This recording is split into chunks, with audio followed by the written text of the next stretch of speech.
नमस्कार दोस्तों, आप सभी का बहुत बहुत स्वागत है। दोस्तों, अगर आपने मुख्यमंत्री युवा इंटर्नशिप योजना के लिए फॉर्म भरा था, यानी जन सेवा मित्र भर्ती के लिए आपने फॉर्म भरा था, आपका इंटरव्यू के लिए सिलेक्शन हो गया है, तो इस वीडियो को जरूर देखिएगा। दोस्तों, आज मैं आपको बहुत ही महत्वपूर्ण अपडेट देने वाला हूं। साथ ही इंटरव्यू की तैयारी के लिए आपको क्या करना चाहिए ताकि बहुत ही आसानी से आपका ये इंटरव्यू पास हो सके और कहीं ना कहीं आप एक जनसेवा मित्र के रूप में काम कर सके।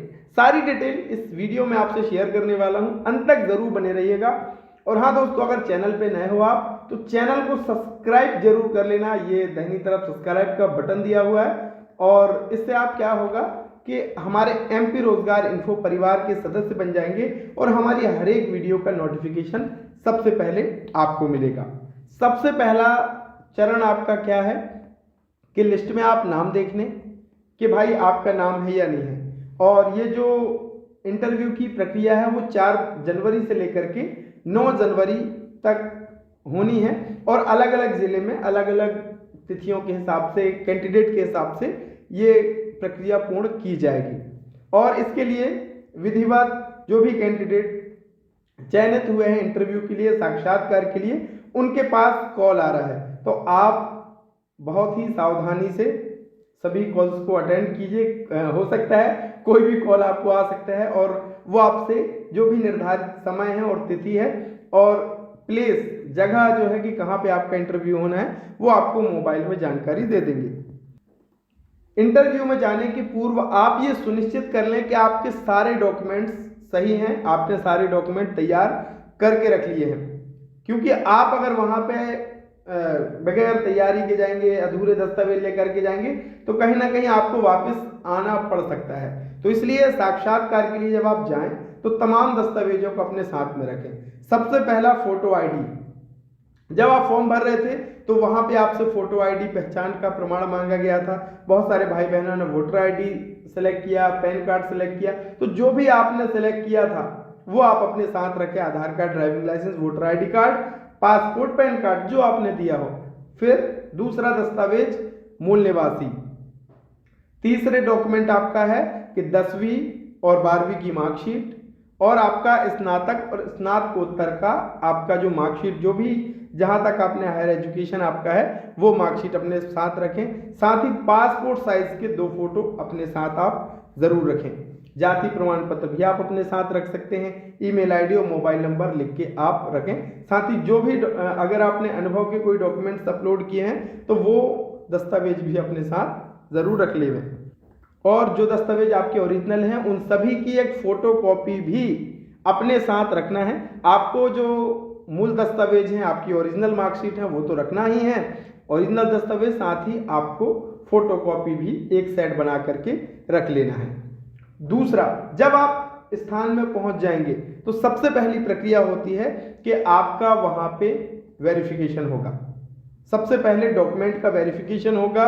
जो भी संबंधित प्रशासन के अधिकारी हैं वो आपके डॉक्यूमेंट का वेरिफिकेशन करेंगे। उसके बाद आपका दूसरा प्रक्रिया होता है लिखित परीक्षा। आपको एक कॉपी दी जाएगी, 1 पेज की कॉपी रहती है जिसमें लगभग 1 से 2 सवाल आपसे पूछे जाते हैं। 2 सवाल आपसे पूछे जाएंगे और लगभग 20 मिनट का समय आपको दिया जाएगा कि भाई आप 2 सवाल आपको दिए हैं। जैसे मान लीजिए कि आपके विकास खंड की क्या समस्याएं हैं और उसके निदान क्या हो सकते हैं, ये आप लिखिए।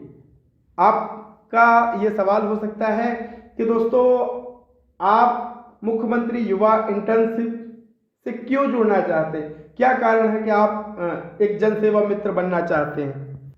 तो आपका पहला हो गया डॉक्यूमेंट का वेरिफिकेशन होगा। दूसरा आपकी लिखित परीक्षा होगी जिसमें आपको 20 मिनट लगभग समय दिया जाएगा और आपको इन प्रश्नों के उत्तर को लिखना है। आप जो भी समझते हैं अपने विचार को वहां पे व्यक्त कर सकते हैं। तीसरी प्रक्रिया होगी साक्षात्कार की, यानी इंटरव्यू की। आपका जब नंबर आएगा आपको बुलाया जाएगा और जो भी इंटरव्यू में जो कमेटी है, जो साक्षात्कार के लिए अधिकारीगण बैठे हैं, उनके सामने आपको प्रस्तुत होना होगा और जो भी वो सवाल करते हैं उनका आपको सही और सटीक उत्तर देना होगा। सवाल हो सकते हैं कि आप क्या करते हैं, आपका क्या पेशा है, या वर्तमान में आप क्या कर रहे हो, कि क्या आपके पास 2 पहिया वाहन आपका खुद का है। अगर आप क्यों आप जनसेवा मित्र बनना चाहते, भाई इसमें तो 6 महीने के लिए आपको रखा जाएगा, इसके बाद आप क्या करोगे, तो आप क्यों जनसेवा मित्र बनना चाहते हो, और अगर आप जनसेवा मित्र बनोगे तो आप क्या करोगे, किस तरीके से लोगों की मदद करोगे। कुछ सवाल आपके विकास खंड स्तर के भी हो सकते हैं कि आपके विकास खंड की क्या समस्याएं हैं, तो दोस्त आपको उनको दूर करना है तो आपको क्या करना होगा। या फिर आपकी जनपद पंचायत के अध्यक्ष कौन है, आपकी जिला पंचायत के अध्यक्ष कौन है, यहां तक कि आपके जिले के कलेक्टर कौन है, ये आपसे पूछा जा सकता है। ये सारे संभावित सवाल हैं, तो आपको ये सारा पढ़ना है, अपने ब्लॉक के विषय में पढ़ लें, आपके ब्लॉक में क्या चीजें हैं वो आपको अच्छे से पढ़ लेना है। आपने जो विषय पढ़ा है ग्रेजुएशन में, पोस्ट ग्रेजुएशन में, उसके विषय में आप एक बारी जरूर दोहरा लें।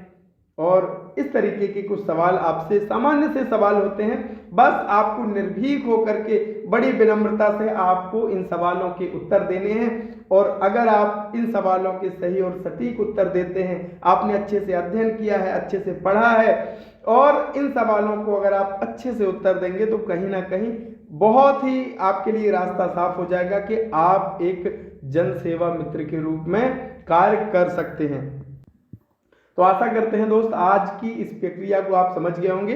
पहला डॉक्यूमेंट वेरिफिकेशन, फिर आपकी लिखित परीक्षा और आपका साक्षात्कार। यहाँ पे आपकी प्रक्रिया पूर्ण हो जाती है और आप फिर घर की ओर रवाना हो सकते हैं। और फिर उसके बाद आपको इंतजार करना है कि चयन सूची जो फाइनल लिस्ट जो आएगी उसमें आपका नाम आएगा या नहीं आएगा। मेरी बहुत बहुत शुभकामनाएं हैं और ईश्वर से प्रार्थना है कि आपने जो मेहनत करी है निश्चित ही उसका फल मिले। और हाँ दोस्तों, एक और रिक्वेस्ट मैं करना चाहूँगा कि अगर चैनल पे नए हो ना तो चैनल को सब्सक्राइब कर लेना, और इस चैनल के लिंक को यानी इस वीडियोस को, हमारी जो वीडियोस हम अपलोड करते हैं, अपने नात रिश्तेदारों को भी शेयर कर देना कि भैया अगर सरकार की कोई योजना या सरकार की भर्ती की जानकारी चाहिए तो MP रोजगार इन्फो चैनल को सब्सक्राइब करके रख लो। हर एक वीडियोस की जानकारी, हर एक नोटिफिकेशन सबसे पहले आपको यहीं पे मिलेगा। और हाँ, इसका कोई पैसा नहीं लगता है। तो मिलेंगे एक नए अपडेट, नई जानकारी के साथ, तब तक के लिए जय राम जी की।